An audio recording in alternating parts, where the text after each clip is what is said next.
वक्त हम लोग इस्लामाबाद से गुज़र रहे हैं। जैसे नूर मुक़द्दम केस के बारे में बहुत सारे लोगों ने सोशल मीडिया पे अपने मुख्तलिफ नज़रियात के तहत जो है वो रिपोर्टिंग की है, लेकिन मैं इस केस के बारे में सिर्फ एक बात कहना चाहती हूँ कि देखिए, अब तो लड़की वो इस दुनिया से जा चुकी है, तो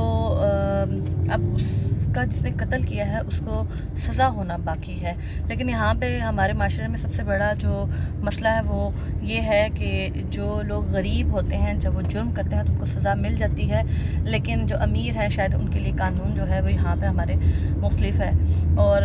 सुनने में और कहने में ये भी आ रहा है कि हो सकता है कि वो उसको पागल ज़ाहिर करके उसको छोड़ दिया जाए, हो सकता है, लेकिन अल्लाह ना करे कि ऐसा हो। और उसके माँ बाप की शायद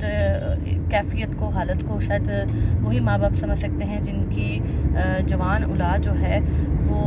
दुनिया से चली जाती है। मैं यहाँ पे सिर्फ एक और बात करना चाहूँगी कि इस वक्त जो है मैं इस्लामाबाद से गुज़री हूँ और मेरी कोशिश थी कि मैं कुछ जो है वो इलाके जो हैं, वो कुछ एरिया जो हैं इस्लामाबाद के, वो दिखा सकती। ख़ास तौर पे E11 का जो इलाका है, जो कि CDA के अंडर में नहीं आता, लेकिन यहाँ पे अगर आप देखें खुदा बख्श हाइट्स के बारे में मैंने हमेशा बात की है कि यहाँ पे जो है वो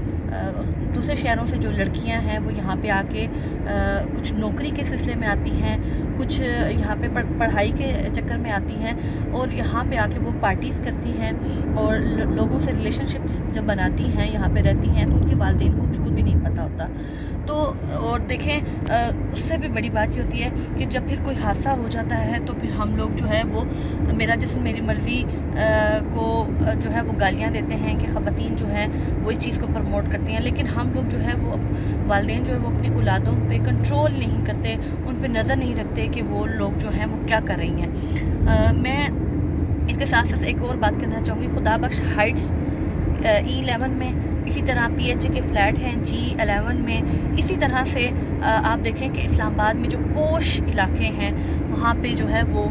पार्टीज़ की जाती हैं, और ड्रग्स पाकिस्तान में, इस्लामाबाद में ख़ास तौर पे आम हो चुकी है। लाहौर में, कराची में, आप जहाँ पे भी देखें आइस का नशा करने वाले जो हैं वो बेशुमार आपको मिलेंगे। हमारे मुल्क में ये नशा कौन बेच रहा है, कौन नौजवान नस्ल को तबाह कर रहा है? हम लोगों को सिर्फ ANSF मुझे याद है कि इन्होंने एक पिछले साल जो है वो वॉक की थी से नो टू ड्रग्स के बारे में, जहाँ पे शहजाद रॉय और बहुत सारे वो लोग भी वहाँ पे आए हुए थे और रैलियाँ निकाली थी कि नशे पे जो है वो से नो टू ड्रग्स जो है उसकी कंपेन चलाई गई थी, लेकिन उसका कोई फ़ायदा नहीं हुआ। मैं ऐसे ये समझती हूँ कि पूरे पाकिस्तान में जो है वो नशा इतना ईज़िली लोगों को अवेलेबल है, तो फिर आप देखें कि नौजवान जो नस्ल है वो तो फिर तबाह हो गई। तो इस्लामाबाद जो इस्लाम के नाम पे बना हुआ एक हमारा खूबसूरत कैपिटल है, यहाँ पे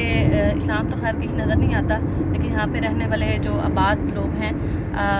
उनकी नस्लें जो हैं वो बिल्कुल तबाह हो चुकी हैं। और मेरा ख़्याल है कि अंग्रेज़ तो यहाँ से चले गए हैं, लेकिन अपनी जड़ें शायद वो इतनी मजबूत कर गए हैं, या तो इस्लाम नहीं है बल्कि सेकुलर भी नहीं कह सकते। मैं सिर्फ ये कहूँगी कि यहाँ पे अगर आज हमारे माशरे में नशा इतना आम हो चुका है तो उसमें कसूर हमारे इदारों का है, हमारी रियासत का कसूर है। और मैं सिर्फ एक बात कहूँगी